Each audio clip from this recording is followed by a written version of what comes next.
How long could you survive if you were the last human on Earth? It started like any other morning in America. Clear skies, still streets. Too still. You check your phone. No messages, no signal, no news. You step outside. No cars, no dogs, no voices, nothing. You search, you call out, no one answers. Hours pass, the truth settles in. You're alone. Not just in your neighborhood, not just your state. Everywhere. The power's on, for now. Stores are stocked, for now. But water, fuel, food, all rely on people, and they're gone. Imagine it. One person, all of civilization at their fingertips, but no one to share it with. Time feels infinite, but your sanity, it won't be. So how long could you survive if you really were the last human on Earth? Before you find out, make sure you subscribe to this channel just in case this fiction becomes your reality. First of all, imagine it's a kind of sudden human disappearance. At first, it could be manageable. There would be food everywhere for sure. Supermarkets too would be fully stocked. You have access to open gas stations, their tanks would still be full. You have the whole world to yourself. Practically, you could live like a king. But royalty never ruled in total isolation. Don't forget that everything we depend on, every bite of food, every drop of clean water, every minute of electricity, is tied to millions of people doing their jobs. Once those people disappear, the countdown begins. Power stations will begin to shut down.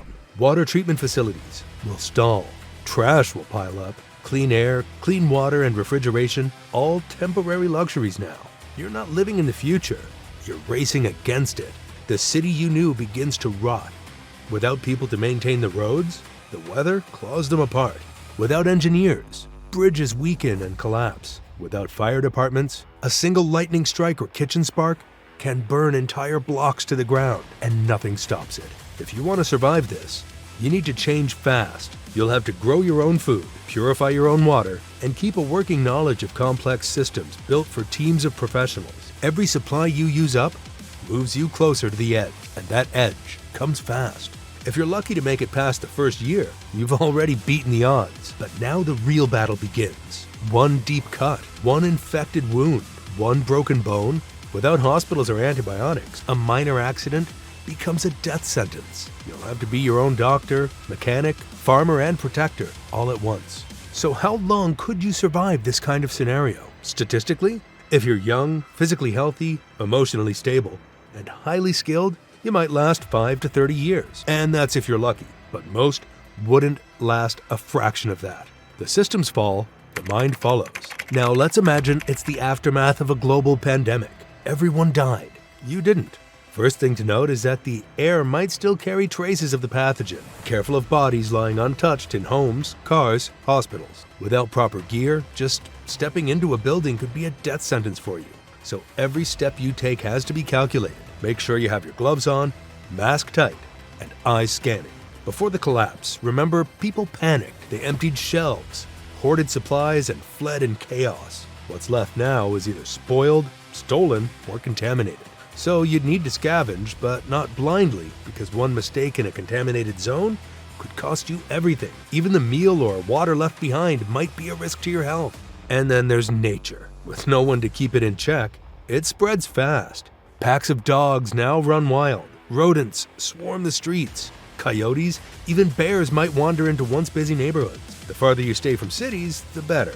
You'll need to stay mobile, build shelter in remote areas, and avoid anything that moves. If you're lucky, skilled, and disciplined, you might last 2 to 20 years. But what if the world ends through nuclear war?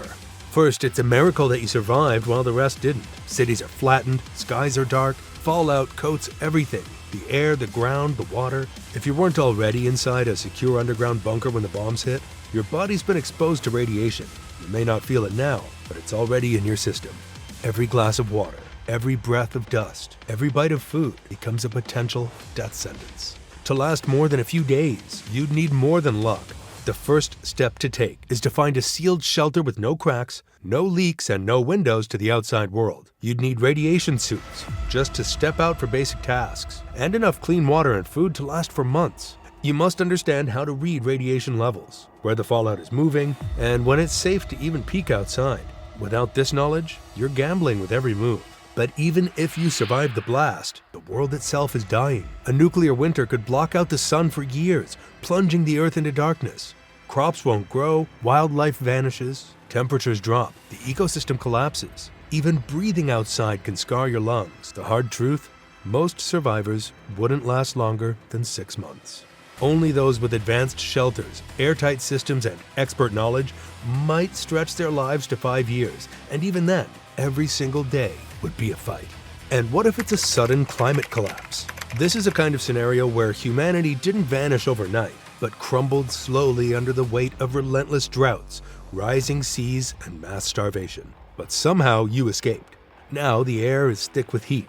Storms are stronger and more violent. Floodwaters have swallowed the coastlines. By this time, fertile farmland would be gone, replaced by cracked earth and dead trees. Likewise, wildlife would have vanished. Rivers also would have run dry. What you need to know is that survival won't come from old comforts or stocked shelves. It will depend entirely on where you are. 1. A high elevation might spare you from flooding. 2. Finding a hidden spring might keep you from dehydration. And a patch of soil that still grows crops could be your lifeline.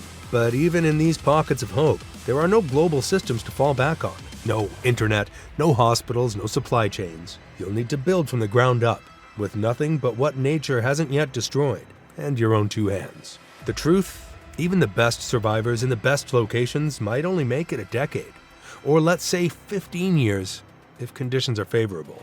Most wouldn't last that long. The climate doesn't care about your skills, and desperation only grows with each storm, each dry season, each silent night. Now, let's discuss what you do if it ever happens to you, the brutal blueprint for surviving alone. You must know that no matter how the world ends, your survival depends on 1. Water. Without clean water, you won't last more than 3 days. Find it, store it, purify it.